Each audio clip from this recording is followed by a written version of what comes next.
it's Colby Covington, because if he doesn't fight Colby Covington, then it's Jorge Masvidal on a full camp with, no flight or whatever flight, Miami to Vegas.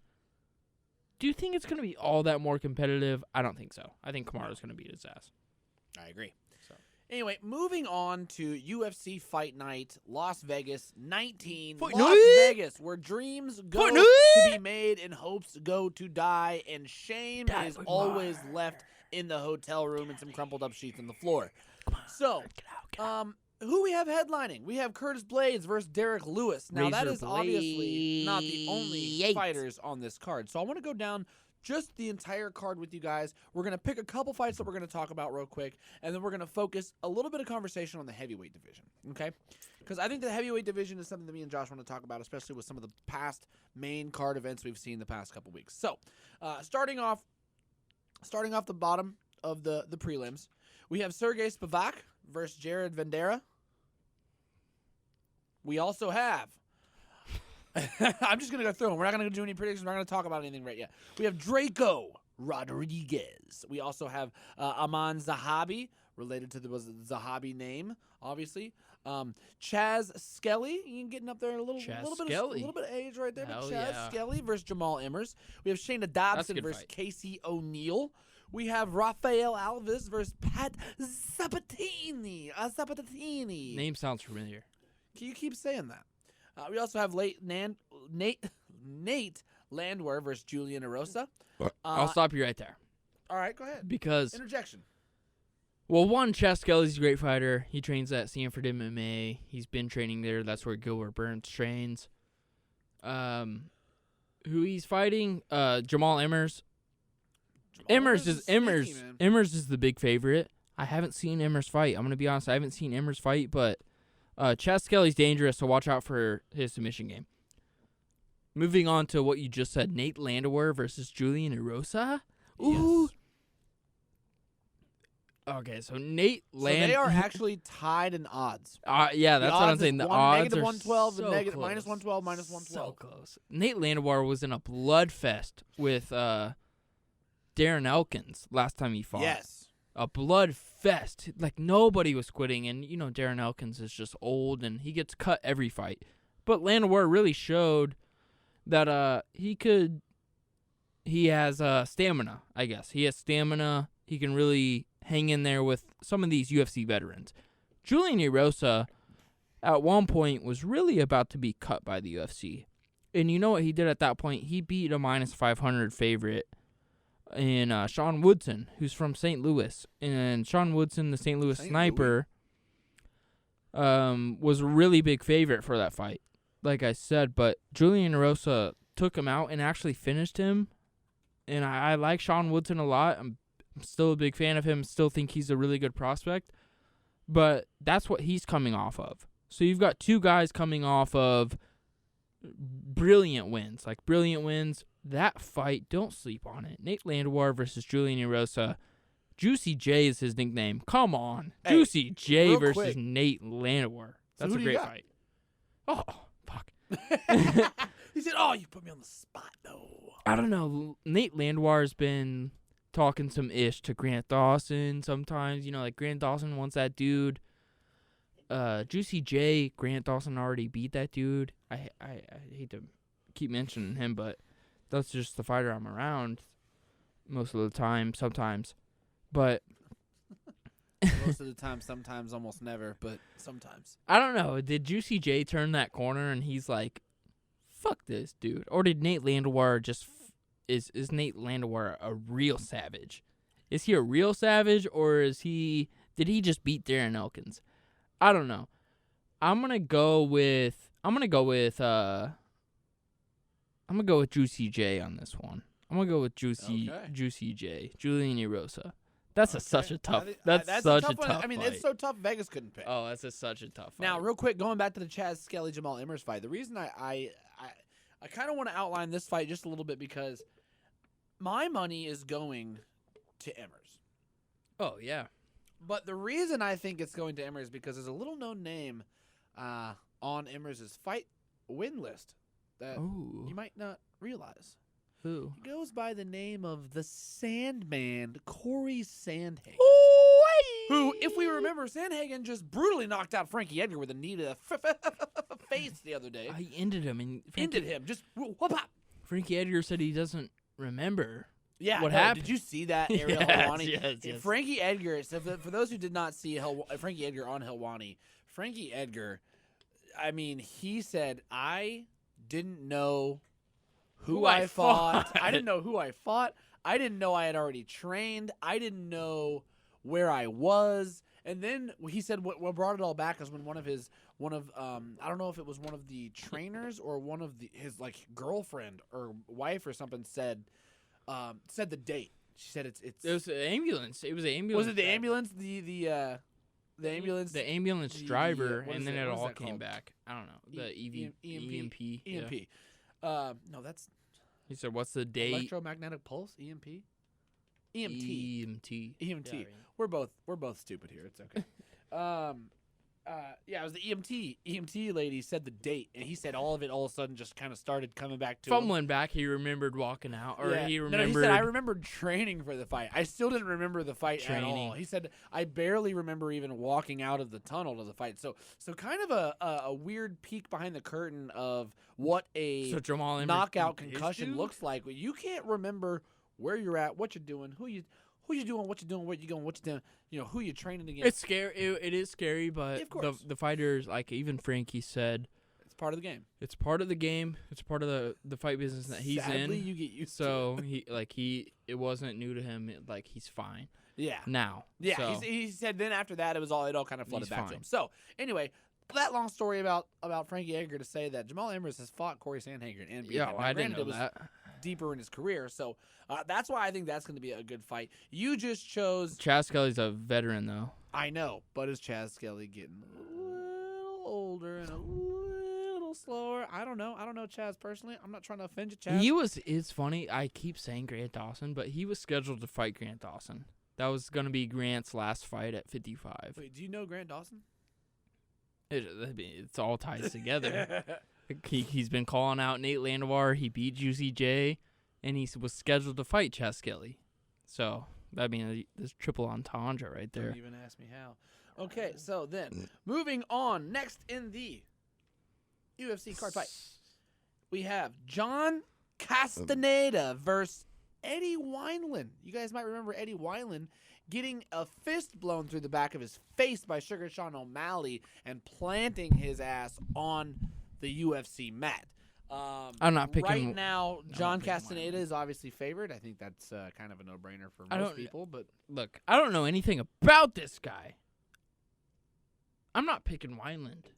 I'm not picking Weinland. That's it. That's it. I'm not picking He Weinland. fights with his hands down. He likes to brawl, but you fight your hands down, you're going to get knocked the hell out.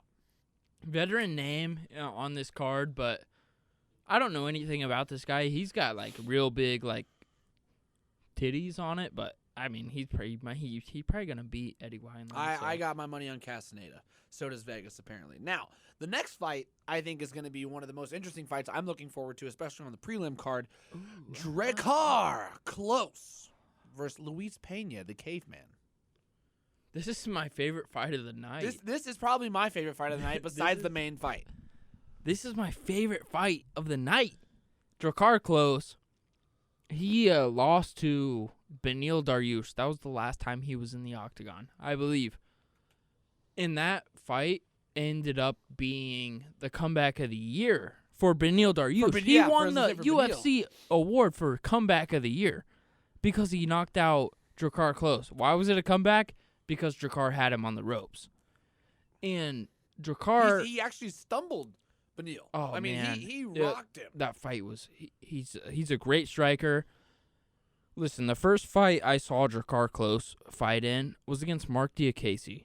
And at this point in time, Mark Diakase was going to be the next biggest thing in the UFC. He wasn't just going to be like a contender. He was going to be like the next thing. He was such an underdog in that fight. And he beat the hell out of Mark Diakase. Took him to decision. And ever since that fight, you talk about stealing someone's hype after a win, taking their wins. That's a real thing because I hopped on the Dracar Close. Yeah. I hopped on the Dracar Close train, and he got all the way to Beneil Dariush, who is really one of the best lightweights in the world now. And Jai Herbert was supposed to fight in this fight. He pulled out, and now it's Bob Ross. So you're talking about a guy, Violent Bob Ross. Bob Ross, happy little trees, happy little friends. Well, his nickname's Violent Bob Ross. Yes. What's this? Pena. Luis Pena. I'm so used to calling him Violent Bob Ross. People know that, but yeah, you're taking it on short notice against a killer like Dracar Close. The past couple times I've seen the Violent Bob Caveman Ross though fight, man. To me, he does. He obviously can hit you with the submissions. He's extremely scrappy to me. Like there's not a whole lot that I don't think he can do. Now, is he a master at any one technique? Not necessarily, but the way he fights, he does fight with a ton of aggression. Former Ultimate Fighter, like you would recognize Violent Bob Ross if you saw him. 100%. The problem is the last 100%. The last fight he fought was against Kama Worthy, and he lost to Kama Worthy. Who did Kama Worthy lose to? Ottoman Azaitar, who got kicked out of the UFC on Fight Island because, Did he try to sneak that? Was that the guy that tried to sneak across the balcony? Sneak people in? That's the guy. What? So what an idiot.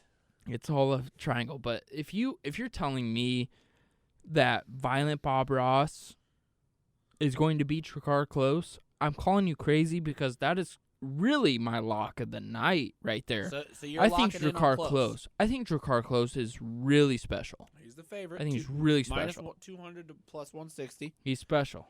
He's going to beat Violent Bob Ross. Okay. You know what? And so is Bob Ross, too. He's really good, but, I'm going to have to, as much as I don't want to, because Violent Bob Ross over here, Luis Pena, the ginger, you know me, I got to stick up for the redheads over here. I still have Dracar. I don't think it's going to be close. You got Dracar?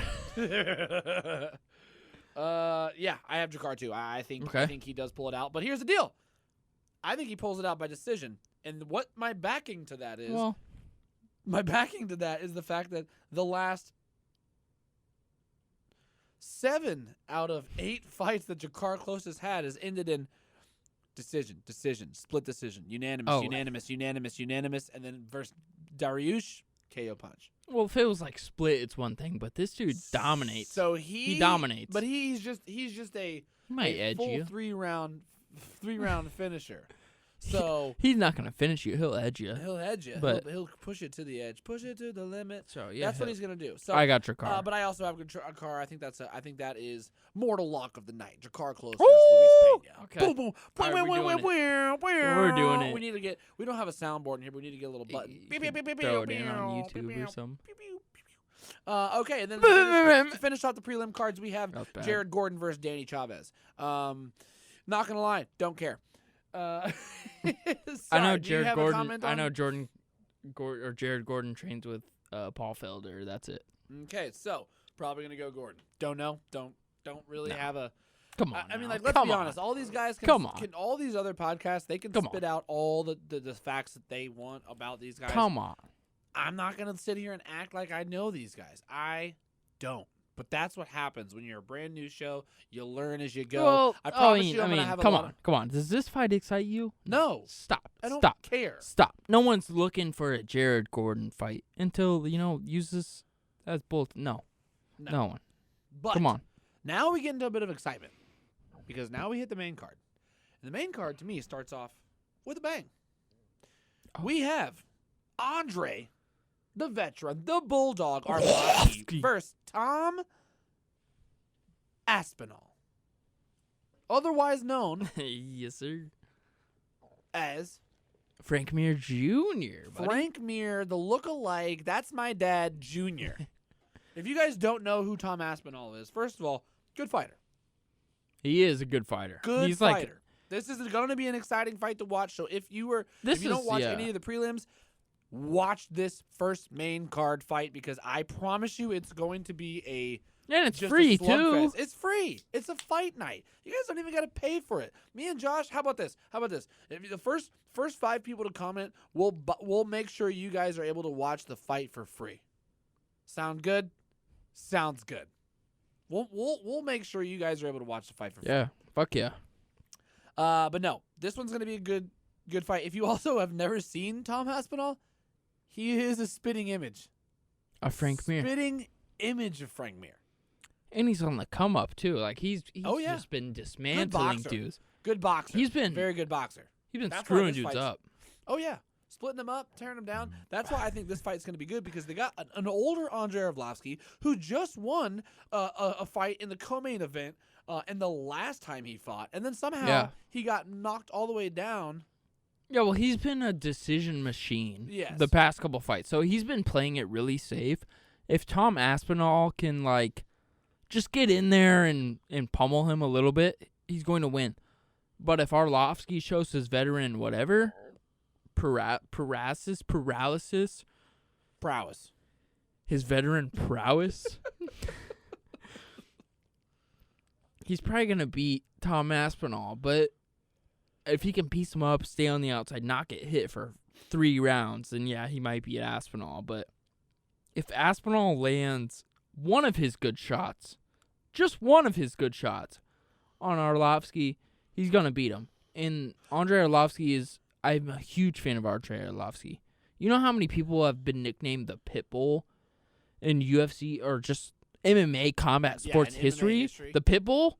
This is one of the OG Pitbulls, okay? Some and it may not think a lot to you, but the Pitbull. The Pitbull. I mean, Thiago Alves, the Pitbull? The Pitbull? I mean, yeah. He's the Pitbull. Is Thiago... This might be the end of the Pitbull. You know, people have figured out how to beat a Pitbull. Well, guess what? You know what? The only thing that might be standing in the way for Tom Aspinall is the fact that Andrei Arlovski actually beat Frank Mir. Well, so, you know, like if he's Frank Mir's son, you know, he might get his ass I think Frank Mir tweeted at him or Instagram story. He said, "Avenge me, son." Well, he plays into it. Frank Mir plays into it too, which is hilarious. It's all funny, and that's what reminds me. The fact that they play off of each other reminds me of the whole the O'Malley and Ben Askren, Ben Hooper, Chase Hooper, and Ben Askren, the funky bunch, the funky family. Which is hilarious. But it's so funny that they keep actually adding O'Malley into that, and he has never never actually been a part of anything. But Chase Hooper plays right into it because he's young, he's a new up and comer and everything. Well, he wants it, but there's a new family in town. It's the Mir family. So Andre is coming off 2 unanimous decision fights versus Phillip Lins and Tanner Boser. Both were wins. Lins is good on UFC Fight Night. Boser's really good. Teixeira, and then the last 2 fights that Pitbull has been on, well, he beat Bulldog Lins, right? Was actually both Teixeira fights. Oh, main main cards. Well, Lins is really good, and Boser is also before that he lost to Rosenstrike. Yeah, Boser's been on the come up. Lins, yeah, I mean, Arlovski beat him. He did beat him. So, but we'll see what kind of prospect Aspinall is. Because if he really is the next prospect ready for a number by his name, he's going to go out there, he's going to beat Arlovski maybe easily. I could see it happening pretty easily for Tom Aspinall because Arlovski has been a points fighter the past couple fights. Yeah. So, well, and you know, the only thing that against Aspinall is there's not a whole lot of big names on his fight win record. No. So this would be easily top of the mountain for him. So I think Aspinall is going to step up to the challenge. I predict Aspinall is going to win. I think it's not going to go to decision. I think it's definitely going to be a knockout. Aspinall is going to be swinging for the fences. He's got good boxing technique. He's more of a straight jab, not big hook guy, jab and uppercut guy. My money's on Tom Aspinall. I think he knocks him out by the 2nd or 3rd round. Oh, you're talking about Tom Aspinall there. Yeah, that's why I said Aspinall.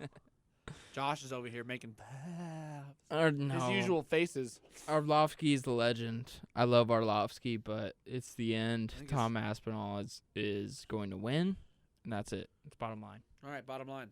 Aspinall We'll for see. the win. We'll see that. Moving on to the next card, or the next fight on our card, if my computer will work, is another matchup that I think is going to be a good matchup that's definitely worth the watch and actually could be underrated. Phillip Hawes versus Nasruddin Imavov. Imavov is 2 M's. Imavov. Right? No, it's Imavov. Imavov. Nope. Imavov. Imavov. Okay. Well, I've heard of Nasruddin. I've heard of people talk about Nasruddin. I know Phillip Hawes from Contender Series because it took him a couple times to get into the UFC. And then once he got into the UFC, he won his pro debut. So, Phil Hawes might be for real. You know, you never know when a fighter turns that corner in his career and just kind of is ready to fight the best of the best. And you never know how, like, the mindset, just like with any sport, what their mindset's like. Phil Hawes could very well be the next prospect at, you know, this division. But Nasruddin is a familiar name, and it's going to be a tough fight. I know that Phil Hawes is 1-0 in the UFC. Nasruddin, I think, has been in the UFC for a little bit. So, we'll see. So, this is the thing that sticks out to me about Phillip Hawes. The guy starts fast, and he'll finish fast. Of the, let's see, 1, 2, 3, 4, 5, 6, 7, 8, 9, 10, 11, 12, 13, 14. Of his record right now, almost every fight has either ended in the first or second round. Especially the last 5 fights have all ended in the first round, unless there's one that doesn't tell me what round it ended in. Which fight was it? It was actually in Brave CF, so it wasn't.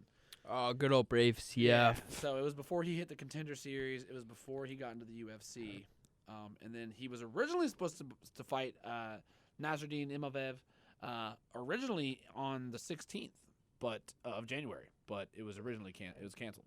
So, but to me, I like a fighter who starts fast and brings some power. He also goes by the name Megatron. Oh, I don't know how you feel about Phil? that. As an NFL fan, I only know one Megatron. Calvin Hansen. Johnson. That's right. So Yeah, whatever. Not don't the best do that. name to me. Yeah, don't do that. It's kind Come of on. like calling yourself Don't do that. like Sweetness. Like there's only one Sweetness to me. It's Walter Little Payton. sweetness. It's Walter Payton. You're not gonna be Sweetness, all right? Don't do it. Come on. There's only one Booby Miles. I'm 45 for Permian. But no, Stop I it. got my money on Phil Hawes in this fight. I know that obviously Imavov, good fighter, both 9-2. Imavov's got the height, and believe it or not, even though he's got 3 inches on him, he doesn't have the reach. Hawes has 2 inches on the reach, so I'm going Hawes finishes this just like he finishes most of his other fights, but it's going to be in the second round, not in the first round. I think he's going to finish by TKO, but it will not be the first round. Yeah, I kind of got Hawes too, but I won't be surprised if Nasruddin pulls it out. That's it. But I'm picking Hawes. But you're picking Hawes. So you're like, I like Nasruddin, but I'm picking Hawes. Your heart likes Nasruddin, your brain likes Hawes. My So moving heart on likes to the Hawes. next fight, heavyweight division. Alexi. Oh, go ahead, Josh. You wanted to interject for a second. Gave me the finger. I gotta take a piss. Not the finger. So. Okay, you gotta. This will not be a continuous occurrence here on B Cut. You're not You gonna just just have to. have people taking We pisses. can cut it out though. You know. Fine. No, you're good. As long as the audio's matching. I mean, the audio's match will be fine. It's Oleski versus Chris Dukas.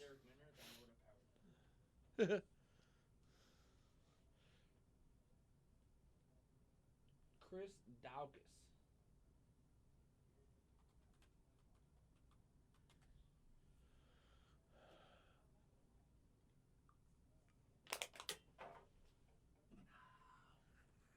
Jesus, Joshua.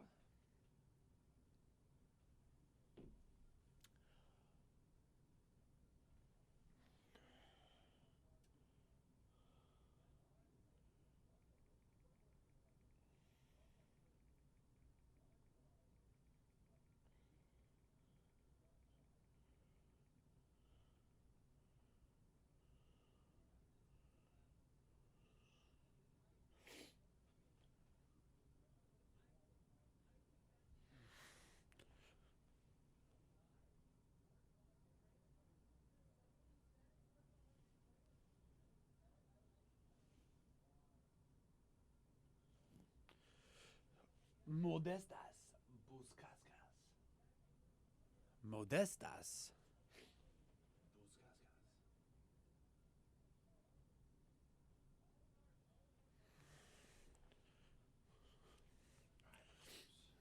No, you're good.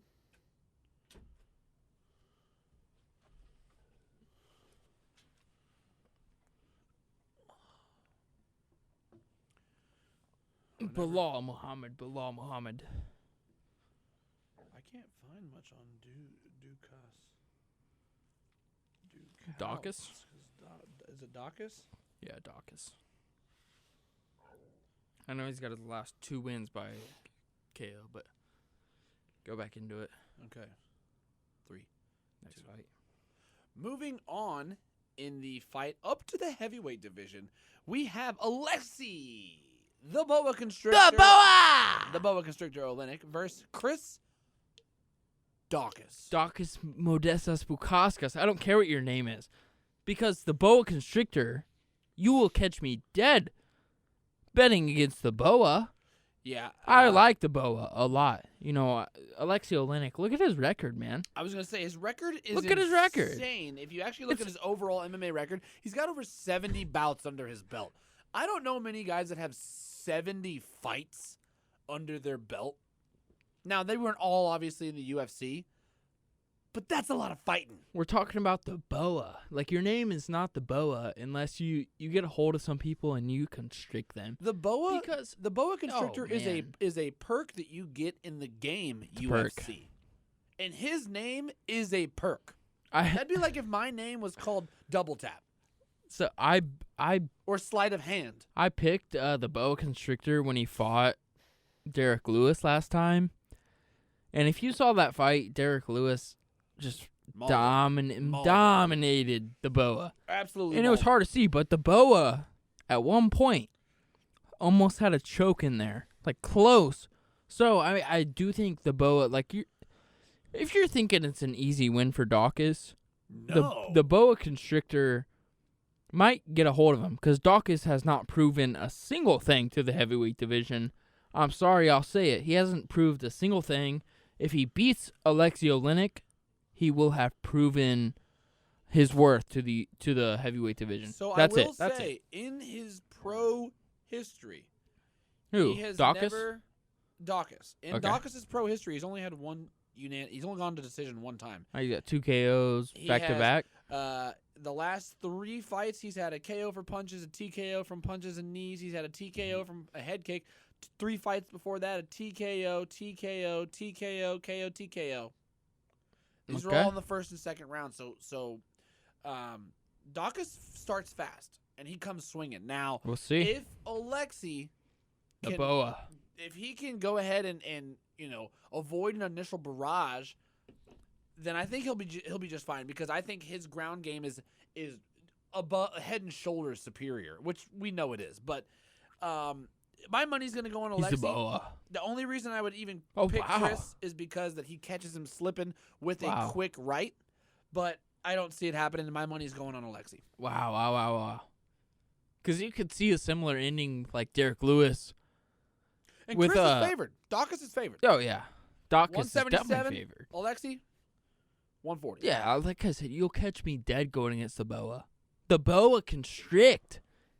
If he gets a hold of you, I mean, the last fight he fought was Derrick Lewis, and he's stepping down to beat. Like, we're going downstairs here. Chris Dawkins? Are you kidding me? And you're doubting the Boa? It's not me. It's not me.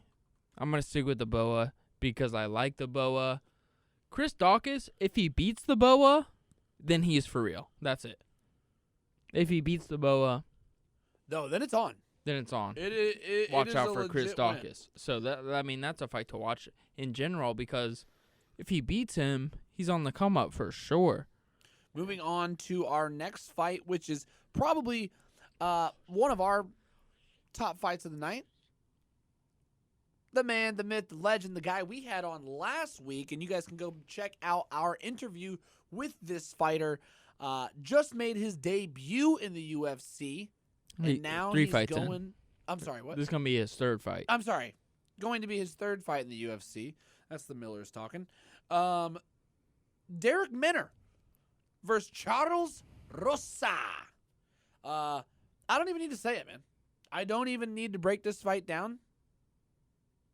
Just because he's a friend of the show. Good friend. I'm going Derrick Minner. Starting fast, gonna finish fast. Look, Derrick Minner is 25-11. His opponent is 13-4. How much experience do you need to beat a guy like Charles Rosa? I don't think Charles Rosa has fought a guy quite like Derrick Minner before. There's no way he has. And, I mean, you look at some of the guys on his record of Charles Rosa that he's lost to. Those 4 losses were Shane Burgos, Yair Rodriguez, Bryce Mitchell, really some of the top people in the division. And now you're going against a guy like Derrick Minner. The one thing that they have on Derrick Minner that Rosa, bettors may have, is that his striking is a little bit better than Derrick Minner's, and his ground game is equal to Derrick Minner's. Well, Derrick Minner's been training, with James Krause for months now. I'm just excited. I'm really excited to see how this plays out because it's not even a prediction. I want Derrick to win. I like and respect Charles Rosa. Of course. But the odds in this fight is ridiculous. -190 for Charles Rosa versus a guy who's fought the best of the best on the regional scene, the guy who's fought Grant Dawson on 8 days' notice to be in the UFC. Yeah, Derrick Minner, I hope he wins. I really do. I think the way I see this fight playing out, I think obviously it is very evenly matched. Some would probably give Rosa the slighter hand. I think what sets it apart for me, and this is probably a recency bias, but just from talking to Derrick last week and knowing that this fight to him, we had him on the show, which is amazing. Yeah. You guys can go check that interview out. We'll be posting it again this week. This awesome interview. Which is awesome. He was a great guest. Just the fact that this is finally his shot. You know what I mean? Like, he finally got the shot, and I don't think, just from talking to the guy, I don't think he's going to waste a single second of it. I think he's training harder than ever. I think he's training smarter than ever. And I think he's fighting more smarter, unlike us here at this podcast. No, you're right. Us here at B-Cut. You're right. I think he's fighting smarter, training harder, and he's got the bigger heart right now. And I think that that's what's going to set, because you can't measure heart. It's hard. No. That's something you cannot measure. But from the one interaction we had, that's the fight I'm going with. I'm putting money on Derrick Minner, betting the underdog, and I promise you're going to win big. I promise you. Yes, sir. I promise you that you're not going to be disappointed with the fight. How about that? Yes. I don't want to promise a win. I don't want to speak for Derrick. I don't want to that comes off a little strong. I promise you're not going to be disappointed. I fucking love every part of it though. I mean, like our first UFC guest that we've had on the show was Derrick Minner. He was nice enough to, and he fights this week. And he's ultra confident. You talk to him, he is so confident against, like, this dude's been running his mouth for a little bit. That's what he'll say to you. And that dude is Charles Rosa. And, yeah, Charles Rosa won his last UFC fight. So did Derrick Minner. And it might be a level of competition thing for you or for Vegas that they're looking at. But when I see a guy like Derrick Minner training, it's hard to see him losing to a guy like Charles Rosa. We'll see, though. We'll see. Next fight on the board, which is the fight right before the before the main event, is Ketlin Vieira versus Yana Kunitskaya. Not gonna lie, Josh, I'm not even gonna sit here and pretend that I did a ton of research on either of these ladies. Like, I did what I can. You know what? This is an honest podcast. We're not going to sit here and try to pretend like we are better than Ariel Helwani. We're going to be the best podcast ever. We'd like to. I promise you. That down the road, guys, we will be some of the best. You know why? Because we're devoting every week. I promise you, if you watch best is blessed. If you watch us over the course of this entire year, by the time that this year is finished, you're awesome. You're going to be very impressed with not only how much you guys have learned, but how much we have progressed as commentators on the fights. We sit here and break down as much as we can. We also work full-time jobs. We also watch every single fight. I don't know if you guys I don't know if you follow other things as far as like Bellator and stuff. I even try to watch Bellator when I can. I even try to watch LFA tomorrow night. Yeah. I mean, or today. yeah, same thing. You know, whenever this podcast comes out. So, LFA 100. Yana Kunitskaya is coming off of a win against Julia Storolenko. Yeah, just know Storyolenko. Ketlin Vieira to the moon. That's it. Yeah, if I'm that's wrong, pretty much what I got the vibe from. But Ketlin Vieira. I kind of to wanted the to moon. give. I wanted to give everybody a little bit of share. You know, Brazilian expert over here, jiu-jitsu specialist. Let's just say only got one loss on the record, and she beat Ngano. That's a huge win. That's a good name to have on your record. She also beat Ashley Evans Smith. So Good fighter, yeah. Good fighter. Russian. Submitted Sarah McMahon. So my money's going on Vieira. Not a whole lot to break down for that fight. I think that's going to be kind of an easy decision. I'm going Ketlin. You know, We'll see, though. Yana, you never know. It's number 7 versus number 6, so very evenly matched as far as rankings goes. But I think it's a safe bet. You'll learn nothing by the rankings. You will learn nothing. But I think if you're just gonna go ahead, Ketlin beat Sajara Eubanks on the Adesanya versus Costa card, and she beat her pretty good. And Sajara at the time was on a tear. So, you know, the more I'm looking at some of these stats, though, the higher striker is obviously Yana. But what surprised me is the takedown. The takedown average is Yana also averages more takedowns by 1. Well, now granted, you're not gonna catch me going against a Brazilian. Yeah, it's different when you're not facing somebody who's an expert on the ground. It's so, like you know, just a little food for thought. What's her name might win, but what's her name? We can't do that. Well, I can, and I don't think she's gonna win. Ketlin. No, I know Ketlin, but Yana. the other. Okay, well, Kunitskaya. Ketlin's gonna beat Kunitskaya any day of the week. I'm locking that in. Locking it in.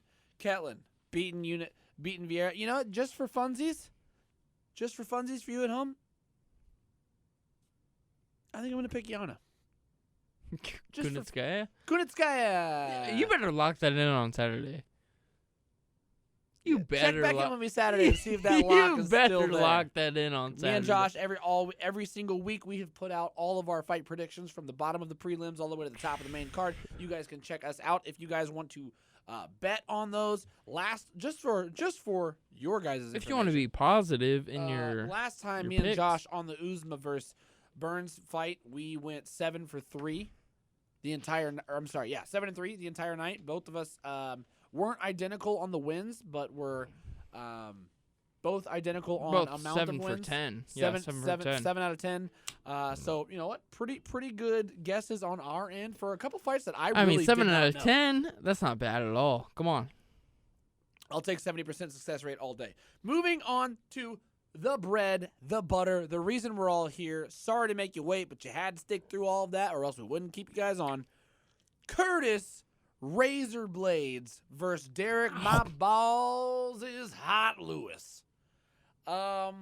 This is a very interesting fight to me because obviously both of these guys right now are definitely in line for a heavyweight title shot. Also, Derrick Lewis, number 4, current ranking. Curtis Blaydes, current ranking, number 2. Wow. To me, I will say this is the fight I would have made. So this is one of my favorite fights I think we've seen so far as planning of the year. Because I think it has a lot of implication of what happens in the heavyweight division. For sure. For me, Derrick Lewis is one of my favorite fighters. He just is. He's a character. He always brings the show.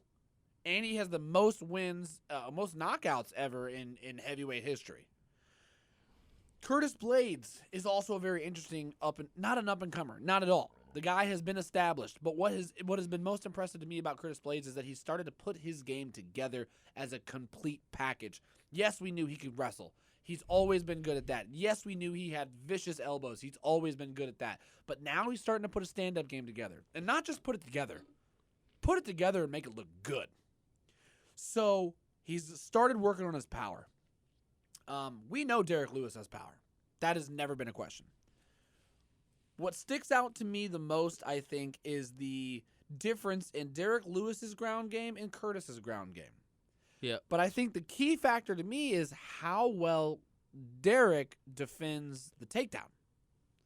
Because he fought a guy like Alexi Olenix. The boa. And won. And Alexi, Beat what the does he do? shit out of He the only boa. tries to take you down. And he was able to fend that off for most of the fight and then just beat his face in. So You're very true in that. on the feet,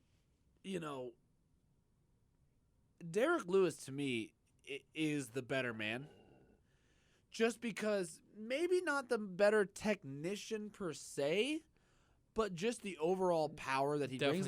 Definitely not the better technician. Yeah, I think just the types of strikes that he lands, and he's kind of crafty in the way that you've seen him before. He'll like fake an injury sometimes, and like wait for you to kind of attack, and then he'll like catch you sleeping, or versus Volkov.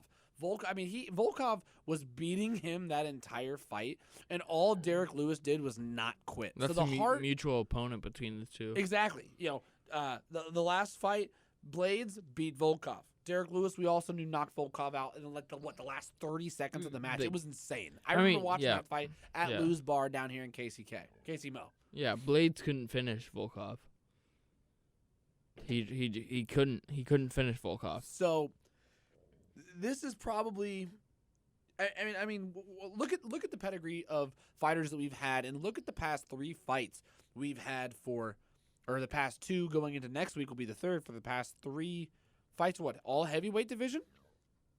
I mean 4, right? I mean 3 at least, because next week is Gahn versus Volkov Rosenstrike. versus Overeem. We now have Lewis versus Blaydes, and then next week we have Gahn Rosenstrike versus Rosenstrike. And then when's Ngano versus Miocic? That's going to be the next question. That's like March 27th, maybe. Ngano versus, it is March 27th. Yes, so that will be next month. Just a little bit over a month from now. So what's happening right now in the heavyweight division, and maybe this is Dana White saying, hey, there's a lot of guys. We got to figure this stuff out. We got to figure it out. We have to, because there's a lot of guys right now that definitely could. We have Volkov, we have Lewis, we have Rosenstrike, we got and Blaydes, they like we got Gahn, Ngano, we got too. Stipe. They like Gahn. And those are 4 to 5 guys that you can all say, hey, I could clearly see you being a champion. So I think what Dana White has done is he said, hey, we're going to knock these bitches out right in the first couple months. And you got to respect that. For sure. Well, he's putting in my opinion, one of the, when I take a look at everything that I see on each division, to me, I'd say the heavyweights, they've been lacking. They've been lacking over the past couple of years, but honestly, to me, they have the most at the moment. Besides, obviously, you've got your welterweight division, which is killer. You've got your lightweight division, which is killer. To me, they're the most interesting. I mean, hell, you even have your featherweight division, which with Holloway, Ortega, Zabit, and Rodriguez right now. But to me, that's the division that needs to have the most answers figured out the quickest. Because all of these guys could be champions. Like, literally any one of them on any given Sunday. Too. But yeah, I mean, light heavyweight. You're right. Even in light heavyweight right now, right now in light heavyweight, to me, it really comes down to Adesanya and Paulo Costa. I want to see that rematch. I'd love to see Whitaker fight. You got Till and Cannonier. You've got Whitaker and Costa fighting, which is like already figured out. Yeah. But in the heavyweight division, you just have really nothing figured out. You have nothing figured out because right now Overeem's sitting at 6. Overeem's sitting at 6, just lost to Volkov in a great a great performance by Volkov. He looked the best that I've seen him look in the past couple fights. So now that puts Volkov up. So then I think whoever loses this fight, in my opinion, and then probably after the Ngannou-Stipe fight, depending on how that fight plays out, and honestly, my money's on Ngano. I know Stipe is the best heavyweight of all time, but I think Ngano, when they fought the first time, he was just young and he was still being developed. Inexperienced. And I think Stipe was crafty. He wasn't young because he's old as fuck. Well, you know what I mean. He was young in the sense of being a fighter. Yeah, you're right. 100%. So I have Ngannou on this next fight. So in my opinion, if Ngannou goes ahead and takes the championship, Stipe might have a rematch right off the bat. Because when you defended it so long, depending on how the fight goes, I mean, unless he just bounces his head into oblivion, I say you almost probably have a rematch, which means you still have Volkov, Lewis, Blaydes, and Rosenstrike up for a fight. And let's just say, yeah, well, I mean, this is one of those divisions that needs to be figured out ASAP. And I think that's why Dana White is smart. And he's saying, I want to get you guys out of the way right now. 100%. Because Miocic has been just inactive. It's just been inactive, and it's been a theme with the heavyweight division for so many years in the UFC. It's the inactiveness. You know, the heavyweight champion is the heavyweight champion. You're the baddest man on the planet, 100%. So some people want to hold on to that. But this weekend will decide a whole lot. Because Curtis Blaydes is one of the baddest men on the planet. He is. I mean, there's no doubt in that. He can take you down. Like, he can tell you his game plan, and he can still beat you. He can go do it. And then he can still beat you. And that's literally what he did. He said he's going to just take down Lewis until he stops it. Because if Lewis stops it, you know, then he'll stop shooting for it. But he doesn't think Lewis can stop the attempts. So it is what it is. Listening to Blaydes the other day, he pretty much said, yeah, no, I don't think his ground game is better than mine. So his only path to victory would be the stand-up game. And I'm going to make sure that I don't let that happen. So you already know his game plan. Like, there is going to be no secret here, which makes this fight even better. True. Who can dictate their game plan and then just execute? Because we know Derrick Lewis ain't going to try to take you down to the ground. Oh, no. He's like a blue belt jiu-jitsu. Yeah. But he's a black belt and just street brawling. So, and then we know Blaydes has the power to do both. So, really, I think what you're looking for is a barrage from Lewis to catch Blaydes sleeping, which Lewis can do on almost anybody. True. Just catching you at the right time, at the right angle. Or Blaydes being able to dictate the fight by taking Lewis down and at least getting him uncomfortable and making him think about the takedowns. Because this is what I could see happening. I could see Blaydes taking down Lewis once or twice and then Lewis stopping it, but then Blaydes faking a shot later and catching him on a strike. What, Lewis catching him? Or No. Blaydes? Blaydes catching Lewis on a fake shot. And Lewis goes to overcompensate because he thinks he's going to shoot, and then I think Blaydes comes over. So, I mean, I can really see this fight going either way. Yeah, the line is kind of crazy. So, if we're making picks right now, like right now,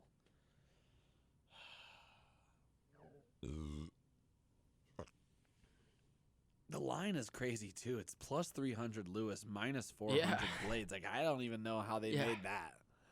How do you come? Like, who came up with that? Way closer. The fuck are you talking about, Vegas? It's way closer, right? I think it's way closer.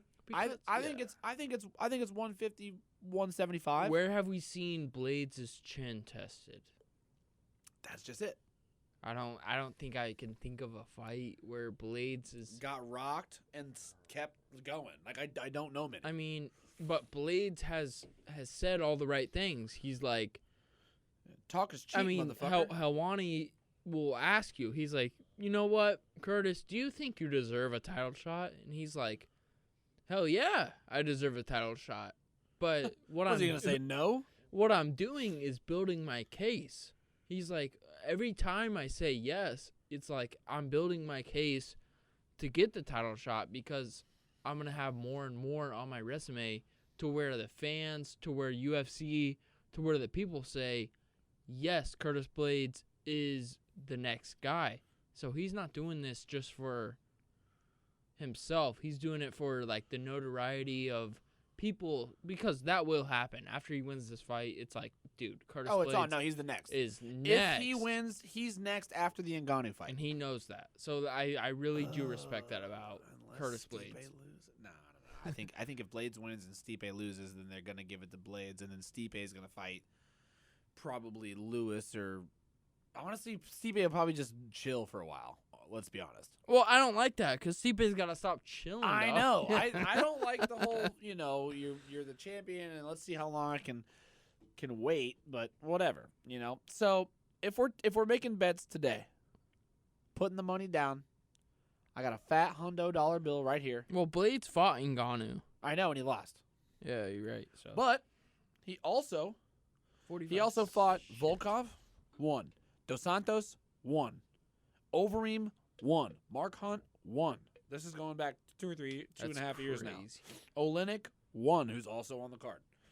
So it's crazy. So you're basically saying, he's fought the top of the top right now. What's going to happen is Ngannou's going to run through Miocic quickly.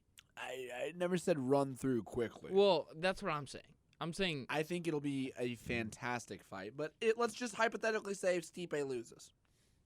Let's hypothetically say it. Ngannou runs through him, very possible. Then he fights Jon Jones, and then we'll see what Jon Jones does to him. We haven't even fucking put Jon Jones in the... I know, yeah, Ngannou has to wait. You know what's funny? You know why we haven't put Jon Jones in here? Because he's not on the fucking UFC ranking page. It's a very good, ranking, argument, everything like that. Okay, well, hold on. Let's back up then, because that changes our whole argument of Blaydes ain't getting the next shot at title. No, he's not, but because he deserves if Stipe loses, doesn't actually matter who wins that next fight. Doesn't matter. Jon Jones is getting the next championship belt. Yeah, whether it's Ngano or does he deserve it? Yes. He's Jon fucking Jones. Yes. He's the deadliest man on the planet who fights in MMA. I don't care what anybody says.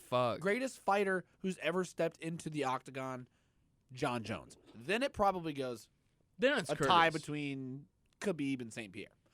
So, can you see it on Curtis's side? He's like, even if I win this fight, he's not going to get the championship. Damn, I'm not getting a title shot. Up with Jon Jones, dude. I can't, what does he do if he wins this fight? Does he fight someone else in the heavyweight division? I'm saying hell no. I'm saying fuck no. I'm waiting until that Jon Jones fight is over, and then schedule me. I'm next. I don't need to fight anybody else. I'm definitely not fighting Ngano again. And if Ngano wins, then it's going to be Jones versus Ngano. And he's like, I don't need to go fight Stipe because Stipe lost. I've won the last 4 fights against the top 5, 7 guys. I'm in. It's like this is the last fight Curtis Blaydes could take before really arguing that he is absolutely next. If Blaydes wins this fight, I don't think there's a question. Question. He is the next after the next. He's the second next. He is the next after anything that Jon Jones wants to do. Jon Jones is MMA royalty, and that's what he gets what he wants. It has to. I mean, he said it on Hawani. He says he envisions himself fighting Jones for the title. I was going to say, imagine this. He that's what he thinks. He thinks. Well, how about this? How about this though? Because what if Ngannou wins, then Jones is up. Jones fights Ngano. Jones wins. Yeah. I think you have to rematch Ngannou versus Blaydes. You know why? Because Ngannou beat Blaydes the first time. And I don't think you can fight Jones and have a loss to Ngannou when Ngannou lost to Jones, but beat Miocic, and you're not going to fight Miocic. I think you have to fight Ngano again. Maybe. To really earn that spot. Maybe. Or are they going to say, are they going to wash their hands with that and say, nah, we'll just give it to you cuz? Well, because he deserves it. But he lost to Ngannou. Before this fight, he deserves it. It's crazy. He lost to Ngano and he's not going to fight Stipe. We'll see how Ngano looks in the Stipe fight. Because that's what I mean. That's what it all comes down to. If Stipe pieces, we'll see about that. Yeah.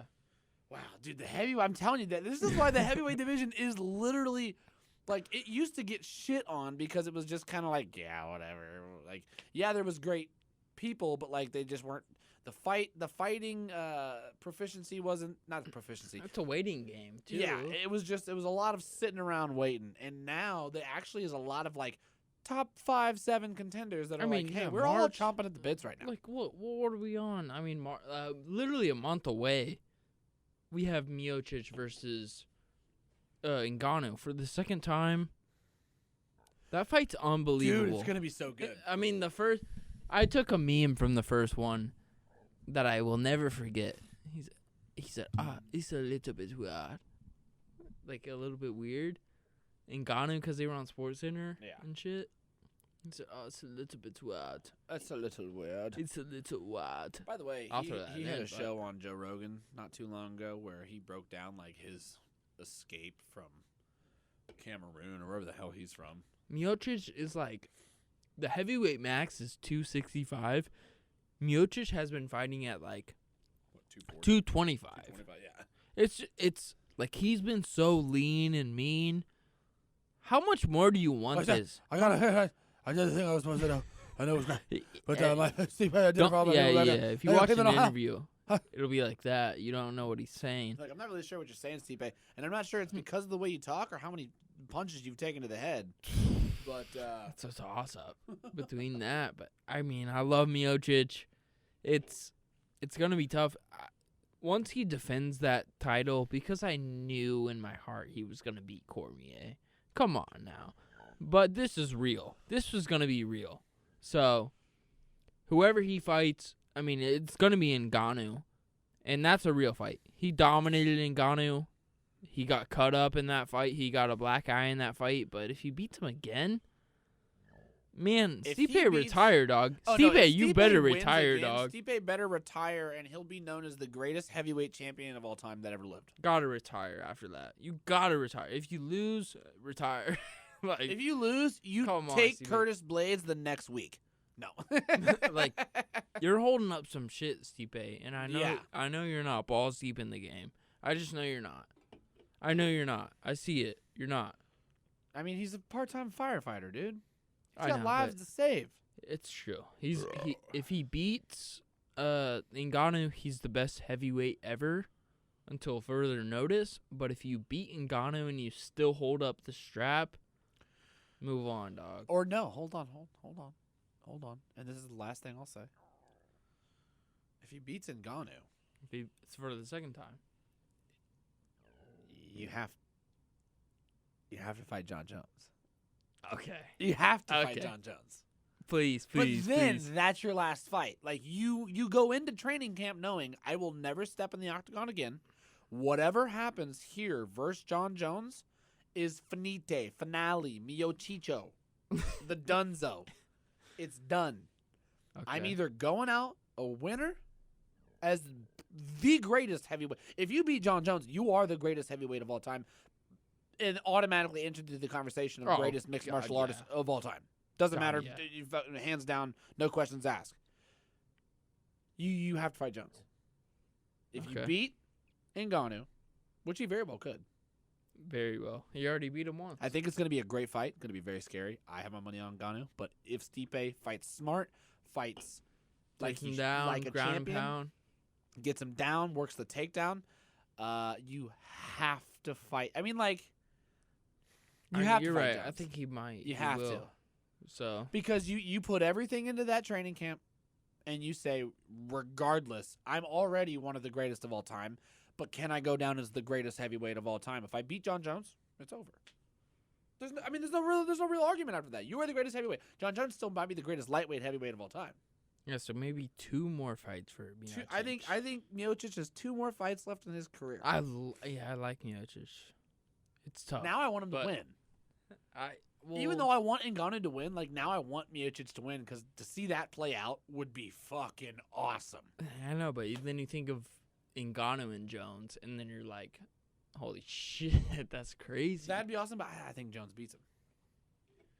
Okay. See, Okay. that's the weird part. That's the weird part. Okay. To me, the more interesting matchup is Ngannou versus Stipe because I think Ngannou can beat Stipe.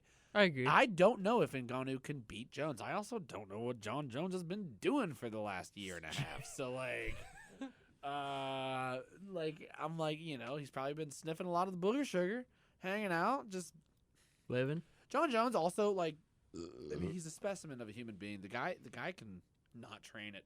Like, he's one of the only fighters I know that just doesn't need to train and can just step in the octagon and fuck you up. He's been bulking, too. I know. And I'm sure, up at that weight. He's like 260. I mean, when you have 3 brothers that all play in the NFL, and then you're, the greatest mixed martial artist of all time, it's pretty great family pedigree. It's crazy. So this weekend, we will honestly decide some things in the heavyweight division. Because, I mean, we just will. If Blaydes wins, he's next. If Lewis wins, maybe next. He's next. Not really sure. I mean, I think this fight sets the rest of the heavyweight in motion for the rest of the year. Yeah, this fight right here sets everything else in motion and is the most. This is actually great that we're covering this week because this fight is setting the precedent for literally everything going forward in the heavyweight division and will decide everything going forward. Because if Blaydes wins like he should, then everything is on the trajectory that it was already on. Yeah. Like Blaydes wins, Ngano fights Miocic. Miocic wins or loses, then you have either Ngano Jon versus Jones, Miocic or Ngano versus yeah. So that's it. I mean, that's it. We just figured it out. This is what we have to look forward for. This is why I wanted to get into the heavyweight division. Yeah. So final prediction: heavyweight fight. Who do you got? Since we just broke it down, this is a huge fight. It's huge. Has way more implications now that we talked about all this than before we even broke it down. Way huger than fucking Cyril Gahn versus Rosenstrike. Nobody cares. About I'm that sorry. fight. I mean, Rosenstrike to me should win that fight. We'll see. I mean, I don't know, dude. I really don't know. It doesn't matter. Either way, they haven't done what Derrick Lewis has done. They haven't done what Curtis Blaydes has done. Because, give them credit, they've both done a lot for the heavyweight division. They've both done a lot, really a lot, while the absence of Stipe has been going on. So, giving Curtis Blaydes is a safe pick, but I do see him taking him down and just kind of holding him there, maybe ground and pound. But, let's just kind of see Curtis Blaydes win. Blaydes for the safe pick. Yeah, I got Curtis. Okay. My brain says Blaydes all the way. I think that's what he's going to do is he's trying to take him down and just kind of try to control most of the fight. And I think if that's the case, I think Blaydes probably comes away with a decision. I don't see Blaydes really knocking him out, even on the ground. I just don't. I think Derrick's tough. I mean, the guy is even when he's dog tired, he's still tough. So, brain says Blaydes, heart says Lewis. I am a big Derrick Lewis fan. I love the way he never gives up, even in the last seconds of the fight. So, you took Blaydes. Razor blades. I'm going to go ahead and be contrary for the third week in a row. I think I'm going to take Lewis. I think I'm going to be hesitant about taking him because I know what Blaydes' game plan is. But to me, I just see Lewis's power. He's got the edge in power. And if he can stop the takedowns and wear Blaydes out, could be tough. It's going to be tough, and it's going to come down to who wants it more. And I think Derrick Lewis wants it more. I don't dislike that pick at all. I don't dislike it at all. To be honest. I'm going to have to go Derrick Lewis. I really don't. So there we go. Joshua picking Blaydes. Blake Russell picking Lewis. Yo, B cut 7th week in a row. If you like it, watch it. We appreciate it. We do appreciate it, guys. We appreciate all the views that we've gotten so far, and I promise you, we are going to be the most consistent show out there. We haven't missed a week in 2021, and we won't. Me and Josh talk every single day about what we're going to bring to you guys. Whether it's bringing the bullshit, whether it's bringing the facts, whether it's just kicking back and you guys cracking a beer and having a good time with us. Like, we like to have fun on this show. It's not always about just, we can talk stats, bullshit, all that. That's ESPN, old news. ESPN and Harry Helwani, you can leave that for them. We like to have fun. We want you guys to be a part of the conversation. We want you guys to be in this discussion topic with us. So like, comment, share, all that fucking shit that you hear everybody else say on every other YouTube video that you see. Do all that with us. That'd be great. We'd love it. If not, no problem. But just watch, enjoy, comment. Let us know. We check the comments, guys. We will definitely interact. We're still looking to do some contests here coming up soon. We're looking to pay for some people's fights. Looking to do some cool things. We'll do some meet and greet shit. Like not even meet and greet on the sense of this. Oh yeah, come meet and greet us and say hello. We'll sign it. No, fuck that shit. Just come hang out. We'll have a beer. We're local guys here in Kansas City. We're gonna have a good time. So we appreciate you guys tuning in. Josh, any last words for the fans? Yeah, just watch Dracar close versus Bob Ross, Violent Bob Ross, Luis Pena. Yeah. Watch that fight. That's it. Gonna be good. You won't be disappointed. That's it. Cool. Well, you guys heard it here first. Thank you for tuning into this week's UFC Las Vegas Fight Night 19 in Las Vegas, where hopes come to live and dreams come to die. Pretty sure I said it the other way at the beginning of this show. But y'all, have a good week. Check out all of us. Where can they find you, Josh? Because we post all of our predictions each week. We post all of our predictions each week. Yeah. So if you guys want to go ahead and do some betting, follow our predictions. We keep track of them every single week. Where can they find you? Like we said, we interviewed Derrick Minner this week, so if you want to find it, it's on our channel. But yeah, you can find me on Twitter, BZ Byers. You can find me on Instagram, Josh BZ. Facebook, Josh Byers. BYERS. That's it. So, yeah, we interviewed Derrick Minner this week. We're rooting for him hard, but we'll have more interviews soon. So more interviews soon. So check those out. You can find me at Wake in Blake 29 on Twitter. That's Wake capital N Blake. We'll put the link somewhere up here. I think. I don't know if Josh has that capability yet, but it'll be in the something. Look where my hand is at. Yeah. On Instagram, I'm GingerPants29. Name might change soon, but the content won't. Or I might start a new one, actually. So yeah, you can find me there. And then Facebook, don't really care. Don't post too much there. So don't worry about it. But, yeah, Wake and Blake 29 is where Wake and Blake 29 is where you can find my Twitter. That is where I'm the most active. That is where we do the most stuff. Thank you so much. Come on, then. And we'll see you guys on Saturday night.